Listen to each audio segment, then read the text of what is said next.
जब पाकिस्तान ने एक बार फिर अपने नापाक इरादों से भारत के मुसलमानों को भड़काने की कोशिश की, तो मैदान में उतरे जनाब असदुद्दीन ओवैसी साहब, एक बुलंद आवाज जो सच के लिए कभी झुकी नहीं।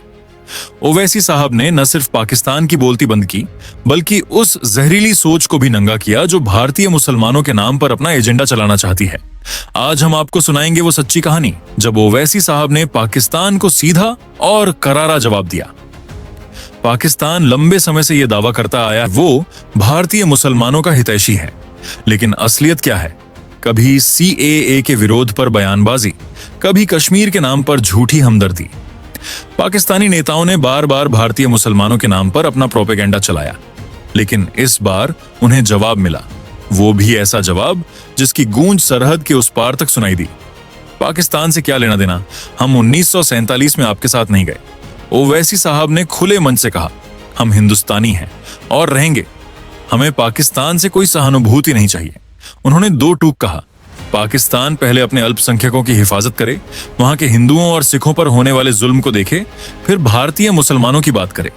ओवैसी साहब ने कहा, हम 1947 में तुम्हारे साथ नहीं गए, अब भी नहीं जाएंगे। भारत हमारा वतन था, है और रहेगा। इस बयान ने पाकिस्तान की पूरी साजिश पर पानी फेर दिया। ओवैसी साहब ने सिर्फ बयानबाजी नहीं की, उन्होंने सबूतों के साथ बताया कि कैसे पाकिस्तान अपने IT सेल्स और नकली अकाउंट्स से भारत के मुसलमान युवाओं को गुमराह करने की कोशिश कर रहा है। उन्होंने कहा, हम भारत के संविधान को मानते हैं, पाकिस्तान के झंडे को नहीं। ओवैसी साहब की ये बातें न सिर्फ जुबान से थीं, बल्कि सीने में छुपे हिंदुस्तान के वफादार दिल से निकली। ओवैसी साहब ने साफ कहा, कोई भी मुस्लिम अगर पाकिस्तान के झांसे में आता है तो वो भारत का गद्दार है। हमें इस्लाम के नाम पर बहकाया नहीं जा सकता। हम भारत में इस्लामी मूल्यों के साथ भी जी सकते हैं और लोकतांत्रिक संविधान के साथ भी। उन्होंने नौजवानों से अपील की, सोशल मीडिया पर बहकावे में मत आओ, पाकिस्तान तुम्हारा शुभचिंतक नहीं, दुश्मन है।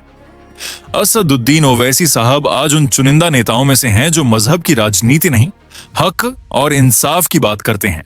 उन्होंने साबित कर दिया कि भारत का मुसलमान अपने वतन से बेइंतहा मोहब्बत करता है और पाकिस्तान जैसी देशद्रोही ताकतें उसकी सोच को कभी भी हिला नहीं सकती। उनकी ये झुंबिश सिर्फ जबानी नहीं, बल्कि एक चेतावनी है। हम मुसलमान हैं, लेकिन सबसे पहले हिंदुस्तानी हैं। पाकिस्तान अब भी साजिशें रचता रहेगा, लेकिन जब तक ओवैसी साहब जैसे नेता मौजूद हैं, तब तक हर साजिश का पर्दाफाश होगा। भारत का मुसलमान जागरूक है और वो जानता है कौन उसका सच्चा रहनुमा है। ओवैसी साहब ने कहा, अगर तुम्हें इस्लाम का जरा भी इल्म होता तो तुम मासूमों का खून नहीं बहाते। तुम दहशतगर्द हो, इस्लाम के नहीं, इंसानियत के दुश्मन हो। उन्होंने सरकार से भी मांग की कि इस हमले के पीछे जो भी ताकतें हैं उन्हें बेनकाब किया जाए। हिंदुस्तान की जमीन पर खून बहाने वालों को बख्शा नहीं जाना चाहिए, चाहे वो सरहद पार से आए हों या अंदर छुपे हों। जो भारत में रहकर पाकिस्तान के एजेंडे की मदद करता है वो इस मुल्क का गद्दार है। उनका ये बयान सोशल मीडिया पर वायरल हो गया और करोड़ों हिंदुस्तानियों के दिल की आवाज बन गया।